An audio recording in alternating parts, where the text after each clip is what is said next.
So today I'm going to be talking about storage. We do distributed and decentralized cloud storage.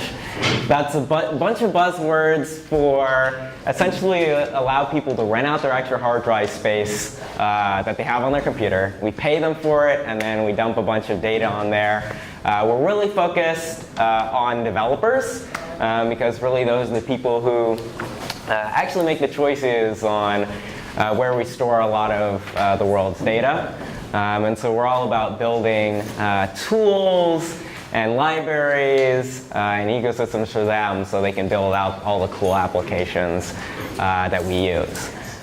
So today I wanted to kind of give just a kind of brief history and motivation behind storage, and then we're just going to jump into Q&A. I like to talk and lecture for as little as possible and make it as much of an open discussion as possible. That helps me stay awake and you as well. So we'll kind of jump into it. So let me go back a little bit to my involvement in Bitcoin and blockchain. It started kind of in my college days. I went to Morehouse here locally. I was doing computer science, and I had a friend who was mining some Bitcoins on his computer. So I said, that seems like a cool thing. Let me try that too. So I was mining about a half a Bitcoin a day. It wasn't worth very much back then, but it was making my room hot, and it was really noisy. And then the reward went down to 0.45 Bitcoins a day, and I said, this isn't really worth it, anymore. I should, turn this off. Bitcoin had its, little bubble back in the day, and suddenly that little, fractions of a cents that I have is worth a little bit of money, and I was like, whoa, what is this technology? And I really, being a computer scientist, I read the white paper and just really kind of fell in love with what it could do. And so I got involved in many projects, early projects in the space, and was kind of looking for, something that was really interesting to spend most of my time on. And around this time, I was trying to store a bunch of data, just for one of my personal projects, and I was looking at the traditional cloud storage services that we have available. I really didn't like them. They didn't fit to kind of my ideals. I wanted something open source. I wanted to store a lot of data, so it was really expensive. It just didn't work for me. And then I just kind of had a thought, wait a minute, I'm playing around with this blockchain thing. People are renting out their extra compute cycles to, earn these tokens, these coins, these Bitcoins. And even at that time, in 2012, 2013, Bitcoin was that network, that amount of computational resources that people were putting towards its network. At that point, it was a hobby project, right? It's I'm just playing around with this blockchain stuff. Even at that time, there was more computing power on the Bitcoin network than the top 500 supercomputers combined by an order of magnitude. So I was like, okay, maybe there's something here where maybe instead of computational resources, people could rent out their extra hard drive space and do a similar thing where they rent out their hard drive space, they get tokens, and then people can store their data on this massively distributed network. And so I kind of went down that rabbit hole and never came back out. So started a project in 2015 around that idea. Ideologically, we started out the cloud is centralized, people's data are in all these corporations, it's bad, it's insecure. I mean, back then you had, many hacks and things, the Sony hack, now you have, it keeps on growing, it keeps on getting worse, Equifax and all these other bugs and issues. So it's a really important, pressing problem. And so we really started out in 2015 saying, hey, we're going to build this decentralized Dropbox. And we raised $500,000 in a token sale in 2014 and kind of embarked on this project.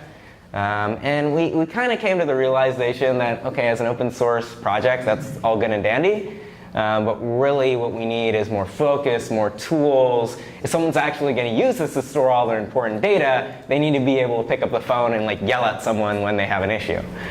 So in 2015, with a bunch of people from this open source community, founded a company called Storj Labs, whose whole goal was to take this technology, abstract it, make it easier to use. And what we really found is instead of working on like a Dropbox clone, what we should actually be working on is more of a developer tool. Because if you think about it, for something like Dropbox, for years and years and years, they never stored a shred of their own data. They sent all of it to Amazon S3. And you look at many of the applications that we use on a day-to-day basis under the hood, it's sent to Google or Microsoft or Amazon. And so really we took the approach, okay, if we actually want to create disruption, we need to actually build tools and layer where this data is stored. And in developer speak, that's called an object store. And so really we focus on building those tools and integrating with those tools.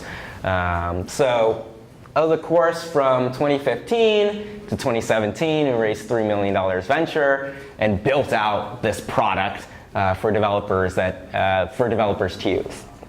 We launched that product beginning of last year and followed that up with a $30 million token sale. Now at the time, and this is kind of the new hype of Bitcoin and the price rise starting in 2017, at the time it was the second or third largest token sale ever. Now, in comparison, it's chump change to some of these, $200 million token sales. I think Telegram's trying to do like a $2 billion token sale, so it's definitely chump change, but definitely enough resources for us to grow and scale out. And so we've really just been, again, focusing on this idea of building out the tool sets for developers to build out these applications. And so the way that we really see storage getting into the world is, you download an app update on your phone, and suddenly they're using, going from Amazon S3 to Storj, and you would, know no different. And we're also working with many partner applications like FileZilla, Doc.ai, Lumia, working on with many other people starting to build mobile apps and other things on top of the platform, so that people can use it again more easily and not really have to worry about kind of this distributed, complicated system on the back end. And so to kind of close it off is that it's been kind of a long journey of learning. Wanting to be decentralized and distributed cloud storage that gives users more privacy, more control, cost savings, more performance. And the way that we've gone about doing that is really building a platform for developers who can build those, next generation Dropbox applications that you can simply download and say, oh, this is just as easy to use as Dropbox or Google Drive or any of these other things. And really abstract the technology, because that's one of the problems that I see with more traditional blockchain technology, Bitcoin, Ethereum, whatnot, is that it's really complex and really difficult to use. And so, our whole goal and mission is to define that and build that in a mechanism where you don't have to worry about that technology, and you can just worry about the feature benefits that it brings. Some where you use directly, perhaps you download some application that uses the storage network directly to store your data and look something like Dropbox. Others indirectly where you're downloading some data or an executable from a website and it's served from storage, but you would have no knowledge. All you know is, hey, download it twice as fast. And so that's really what we're kind of trying to push, is that application of that technology that's useful to people, and less on the buzzwordy side. So that's it for kind of my spiel. I think it should track time, but happy to open to questions. We can talk about how the technology works. A lot of people love to talk about token sales, the ideology. We can talk about anything you guys want to talk about in this room until time's up. So I'll take this guy here. So what's your name? Eben. Eben, nice to meet you. Nice to meet you. What is the difference between Storj and IPFS? So there's many different attempts to build kind of decentralized storage networks. it's a really important and useful concept because at the end of the day, people are building out distributed and decentralized applications, and those applications need to store data somewhere, right? If you're building out this, really awesome decentralized and distributed application that's supposed to be free and open and give users control, and then you go store it on a centralized system like Amazon S3, you just shot yourself in the foot, right?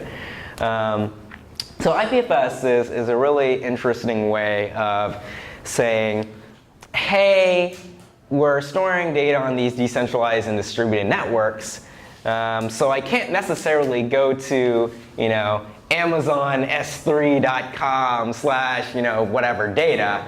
That doesn't work. That addresses the data in a centralized manner. I'm going to a server and getting that data. And so IPFS is really cool in the way that it says, I want to address, I want to find cat.jpg in this network, and it's a really interesting and easy way to be able to get that content, get that picture from a decentralized manner and verify that that's the information that you're getting because you're not trusting these nodes. And so IPFS is a way to kind of describe and find data in the network.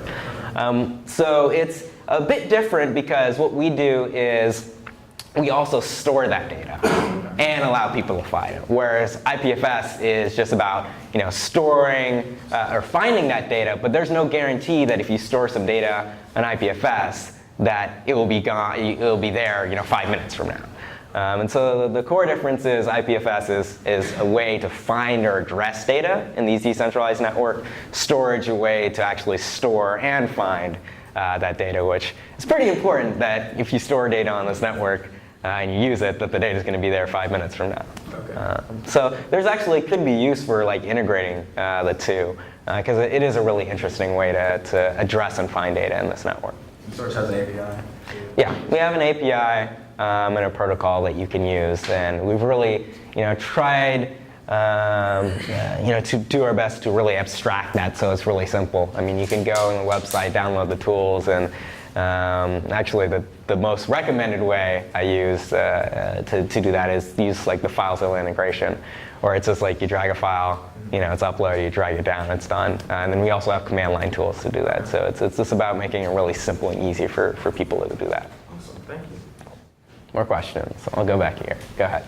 I may have gotten lost a little bit in the beginning there, but so the initial idea was to store everything on unused hard drive space around the world. Is that correct? Correct. Is that still how it works? That's still the case. So does, if say somebody wants to build their own, Dropbox or other type of file sharing application using the Storj developer tools, is there any kind of infrastructure problems ever with somebody has a slow internet connection or a slower hard drive than somebody else? And is there ever any kind of variance between how quickly a file can be delivered to the end user?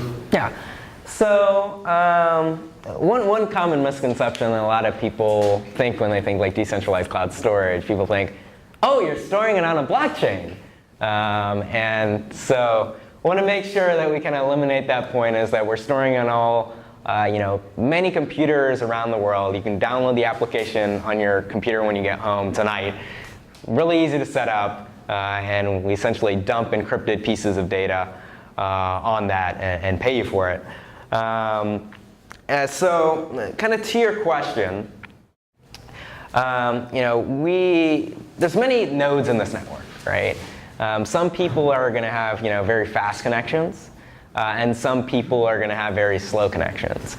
And so most of the engineering that we're doing around this network, around the service that we provide, is trying to make sure that the nodes that are serving the data are doing it correctly, that they're keeping the data over time, that they're providing a good service.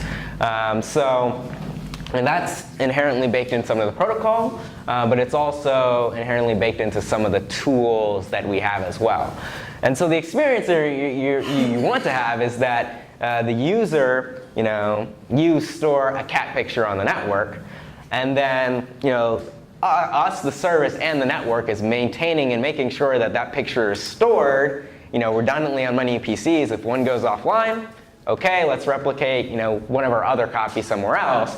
but we're also doing a lot of tracking and monitoring to say, you downloaded this picture and you got it, but this person was a little slow. And you know what? Consistently, they've been a little slow for downloading data over many people. So we don't really want to use them for people who want the data fast. What we might use them for is more archival use cases where you're dumping that data and you may never use it ever again.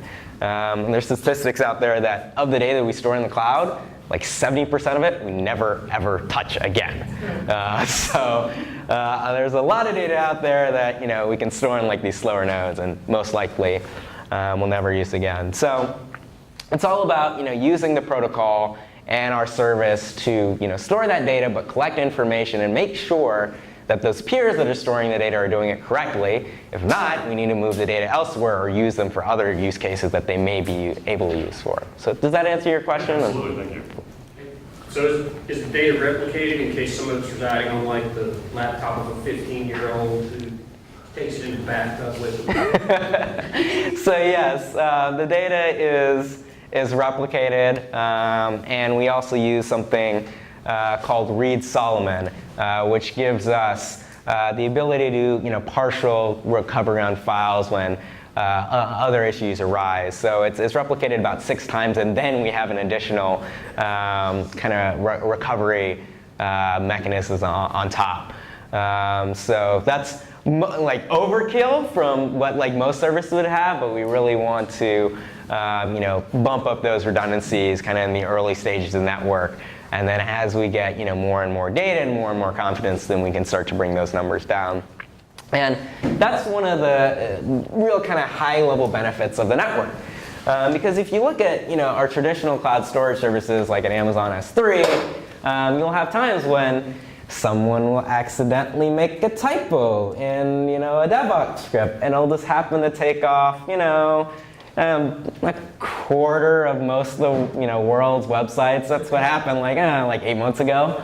And so our focus is in a more decentralized and distributed manner where that data is spread over multiple continents all over the world. So that kid that for some reason he thought his laptop that he got was waterproof and it's not, into the bathtub and corrupts the hard drive, that's fine because there's many copies all over the world. But taking it to a further account when you have like system failures, blackouts, power outs, earthquake, tornado, that the system just goes, okay, I just lost some other nodes, no big deal, let me just replicate them. And so our system is really designed in a distributed and decentralized manner where it's used to like these random computers just popping off online, and it knows how to recover for them, versus the more traditional systems are a little bit more fragile. So do you want your data stored in an ecosystem where just one engineer trips over a power cord and then everything's gone, versus something that really just goes up and fights a lion with its bare hands every day? It's just used to failure. It's used to living in the wild and dealing with these as just a nature of the design. Okay. Get you. And then Okay, go back. and I'm a total novice. I'm going to say that now, so if my question sounds ignorant, it probably is. We're all learning here. As far as security, when the information is distributed with just random networks, and me, I'm a newbie, but I sign up for storage, so you plop some data on the computer, but then suddenly some tech genius comes in. Are they able to somehow get that off of the hard drive? And if so, is it just a certain portion of the data so it can't be put together to get whatever it is? Yeah, so one of the things, that you start off and you think of this conceptually is like, okay, I'm taking my data and I'm putting it on this, like a bunch of random people's computers. Like that just seems strange. Really, in the traditional cloud, that's what you're doing anyways. Like the cloud is just someone else's computer. It just happens to be Amazon S3 and or Google Cloud, and we feel oh, they would never do anything bad with our data. But we start from a fundamentally different viewpoint where, okay, we're storing this data on a bunch of random untrusted people. So, the data needs to be secure, so let's secure that data before it even leaves your computer. And so what the process looks like in terms of, putting data on storage is we take that data, we encrypt it with only keys that you know and have access to, not us. We break it down into small pieces, and then we distribute it redundantly on many nodes in the network. And so in that way, for example, if someone was to compromise our service, wouldn't matter. We don't have the keys. We can't read the data. And so that's really a real benefit, is that you have these more traditional systems that rely on trust and feel good to protect the data, when really it's perhaps one engineer away from pulling a server or compromising something or being disgruntled, and there goes all your data. And we're going at a network where the data has to be secure before it even touches the network. So it kind of fundamentally solves that problem. You have to fundamentally solve that problem by securing the data before it goes out. And the way we do that is by securing it with keys that only you know and have access to, not us. Cool, so I'll get you, and then I'll get somebody in the back. What's activity look like on your network as far as users, and how much data are you guys posting? Yeah, so last time I checked the stats, we're about 60 petabytes, which is about 6,000 terabytes. So it's grown massively over the past couple of months, growing in some months 50%.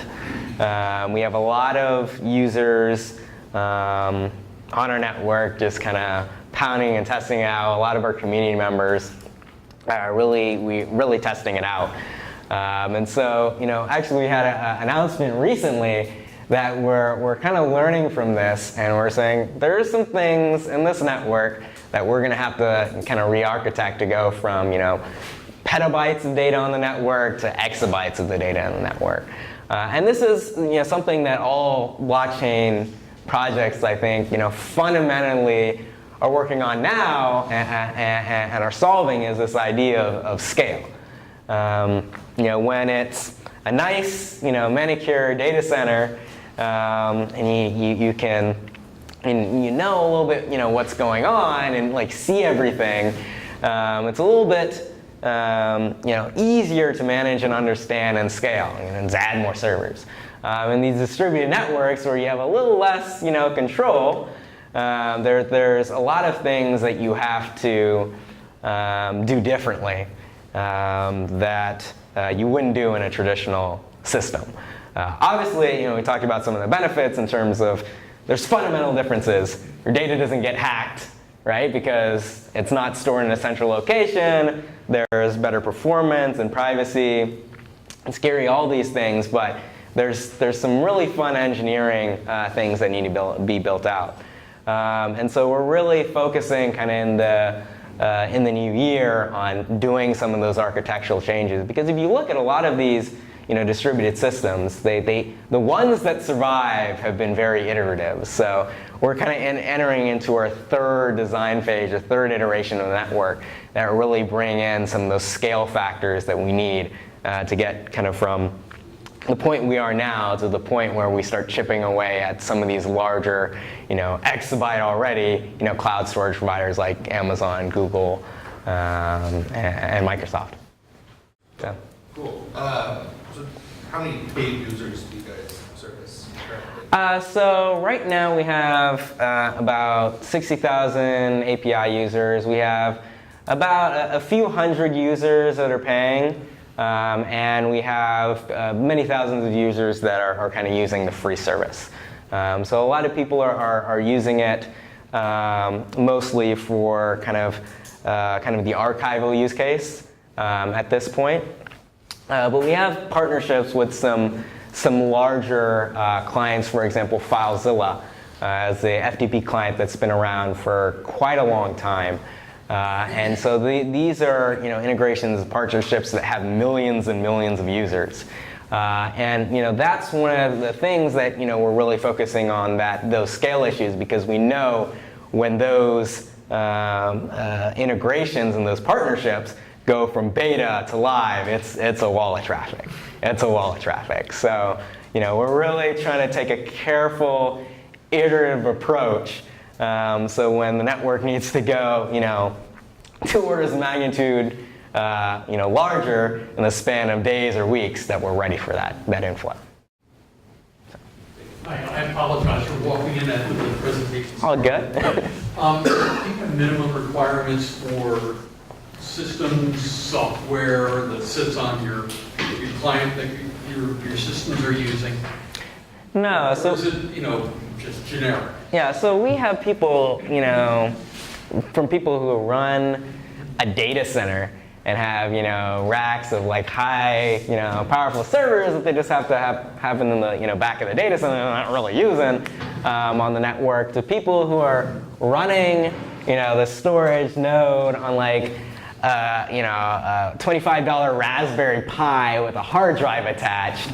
And so we work very hard to, keep the requirements low, because, those are, we want to have a wide variety of devices, whether it be a very powerful server, to a little Raspberry Pi, to a phone, to a desktop, because we think diversity of nodes kind of at scale is really important to the network. So there's, obviously a lot of things that we have to do. We introduced some new changes to the network that starts to really look at the data that some of these connections and nodes and transfers and uploads and replication is having, and start to give people a little bit more of a reputation behind their node. So as long as that very low-powered node is up and serving data and working, then it's fine. Same thing with kind of the high-powered servers. So it really just comes down to, doesn't matter the hardware, as long as it's performing what it's supposed to do, then we're all good and dandy. Shawn, question. So you've got my data encrypted, split. First question, is that copies that you're doing for redundancy purposes, or is the actual file being split and then put together before I retrieve it? So when you upload this data, it goes to a set of nodes, and then those nodes replicate that data throughout the network, so there's redundant copies.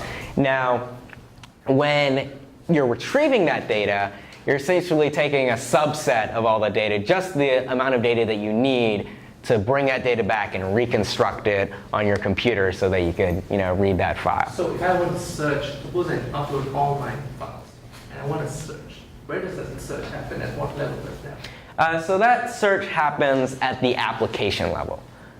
So the application that rests on top of storage could be, work any number of different ways, right? It could be, FTP client. It could be a Dropbox-like client. It could be a shared application. So it's really up to the application to how it wants to do that. This app's user ID goes search through all the files that are associated with this. Right. And come back with results. Right. Okay. So I have a question. So go him and then you. So there's a lot of competition in this space. Can you talk a little bit about what sets Storj apart from like SIA and MadeSafe and Filecoin? So the most important part is that we work, and you can use it today. That's a pretty big differentiation. So that eliminates 2 of them, Filecoin and MadeSafe. The secondary thing is, and by the way, like I've sat on a panel with all these guys, and there's a little bit of rivalry, between like everyone has their own technical thoughts on how we're building these solutions. And the way I really look at it is we're all idealistically aligned to crush Amazon S3 and Google Cloud and all these centralized services that we all hate, and have committed our lives and years of our lives to build out these systems. So we're all ideologically aligned. But of course, there's some technical differences. So the first one is we're live in production. We were fortunate enough to start working on this early and start iterating early, and being able to work on this through the period of 2014 to beginning of 2017 when everyone forgot about blockchain, and we were able to kind of build out these projects and services. So the second one is, or the one that is working, I think, is scale. Is that we are orders of magnitude larger than kind of the size solution because they use a blockchain for essentially managing a lot of the metadata around storing and replicating that data. And as we know, with Bitcoin and Ethereum and all these things are having scaling issues. I was just helping a local startup here, monetizer, that's doing gaming plus blockchain. I was looking up the stats the other day. Visa transacts something like 200 million transactions today. Ethereum at peak has done 1.5 million, and then I think Bitcoin is 400K per day. So blockchains, they're great, they don't scale. Or at least no one has figured it out yet, and there's a lot of money, and there's a lot of smart people working on it, but we haven't figured it out yet. And so, it'll be interesting to see how these other technologies develop. I'm really excited about them. But yeah, I think the main difference is that, blockchain versus, and maybe I should step back and describe our system a little bit more, is that we store this data on this vast distributed network, but where we really use the blockchain for is payments, right? We have 100,000 nodes in the network right now that we have to pay. We do it on a monthly basis, and the way to do that, we couldn't do that via an ACH transfer. I couldn't send a dollar here to 100,000 nodes all over the world. If that was the case, I'd be sitting in the Storj office stuffing checks into envelopes, 24 hours a day. And so blockchain allows us, to do that instantly and to push a button. So there's a lot of fun systems that we plan on kind of putting in the blockchain, but the most important part is that it scales. And so I think that's kind of the main differentiator. So does that fully answer your question? Yeah, thank you. So there's certainly a lot of posts that you can read online between the differences between the different networks. Some of these people might be ideologically motivated, some might be monetarily motivated to say some things, so take everything with a grain of salt, but I'm certainly biased. So take my thoughts with a grain of salt as well. So you had a question? So one of the features of blockchain is immutability, right? So if I want to get rid of the data, what do I do? Is it really gone? Is it archived somewhere? Yeah. So for that point, it's important. So his question was one of the most important parts of blockchain is its immutability. You store some and it's there forever, which is useful in a good case when you're preventing against censorship. It's not useful when there's a certain document that you don't want out there and you want to get rid of it. It's for our system, the way it works is essentially you have the keys to the data, right? We don't have it, no one else has it. And so you tell the system to delete the data, right? It goes and tells the nodes who are storing the data, delete this data. And most of them, 99.99% of them are going to be like, I'm not getting paid for it, so let me chuck it out the window.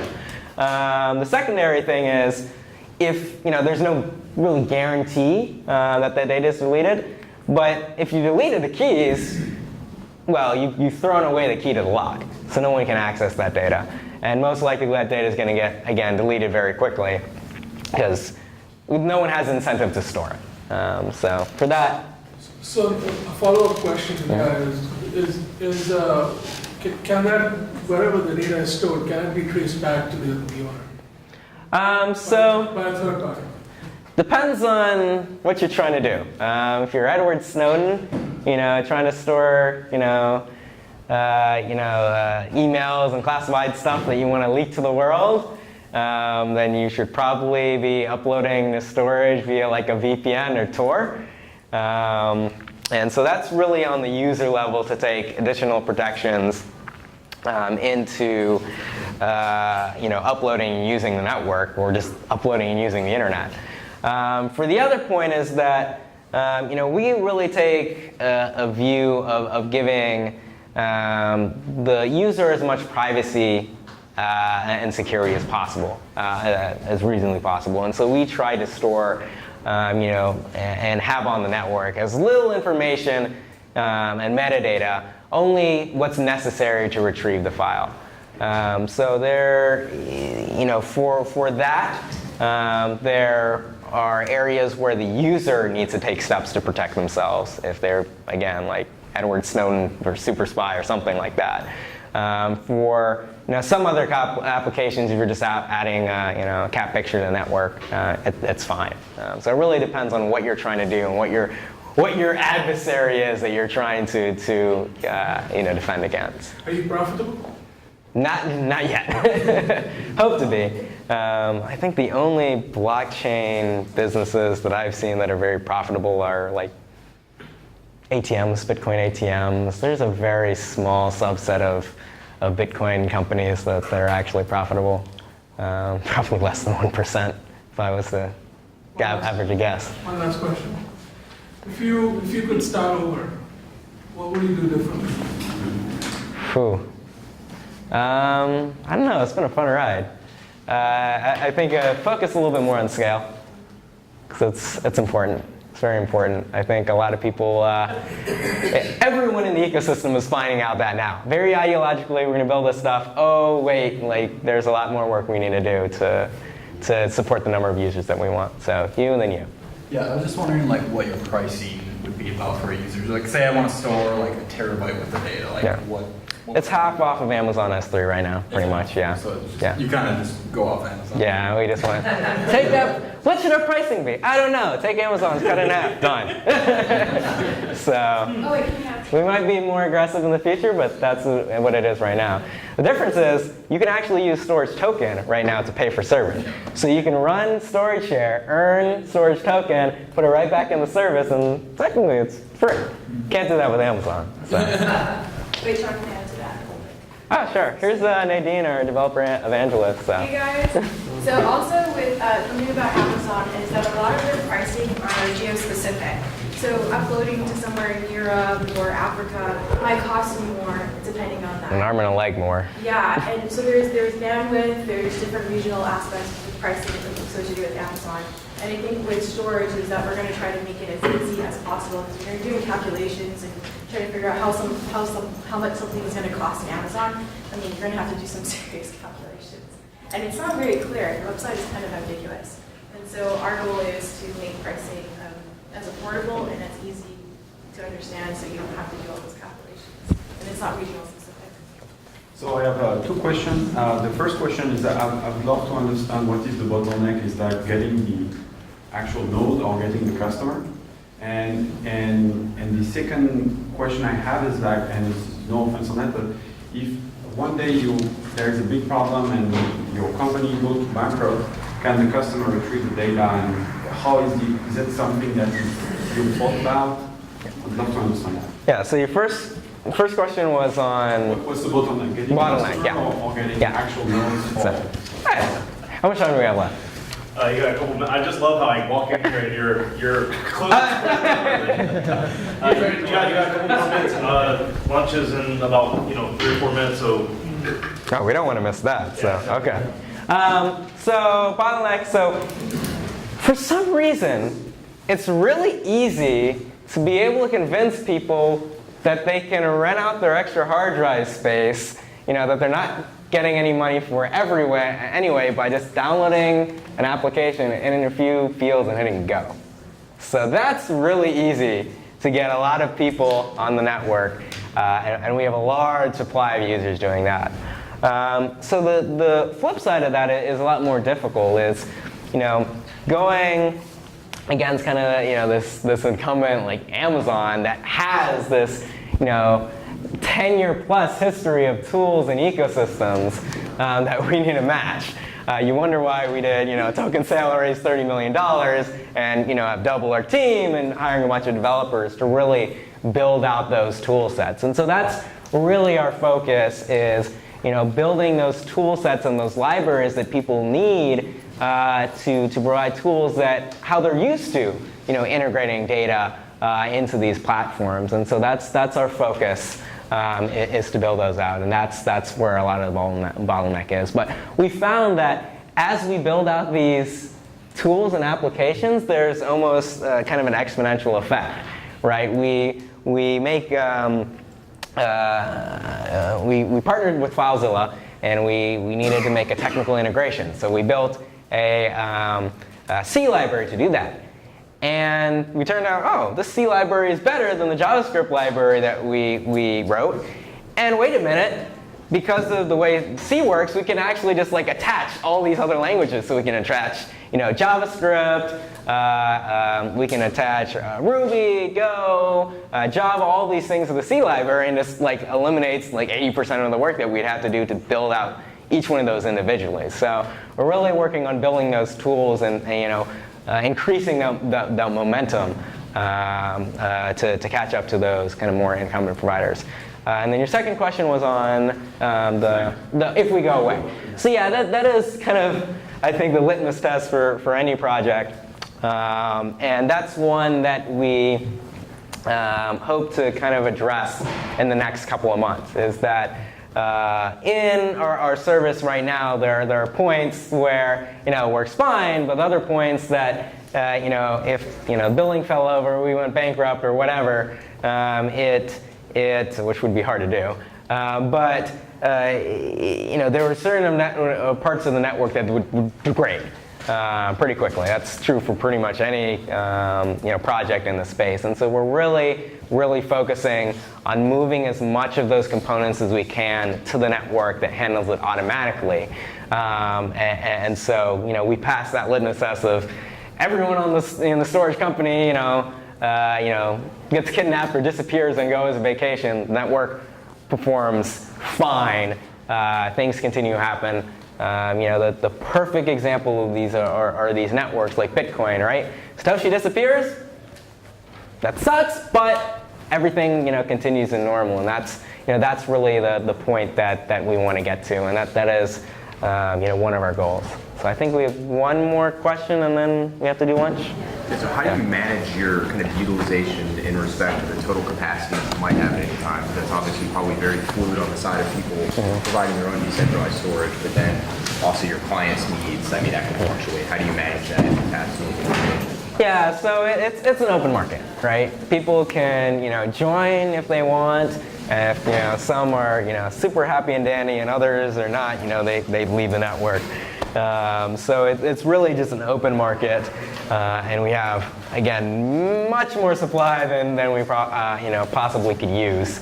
And so we just focus on building those demand, building those tools so people can integrate and use the platform. So that's we only focus on one area because the other area is just done. Yeah. So cool. Well, thanks for coming. If you have any other questions, just come up to me and we can talk a little bit more. I'm also on social media, so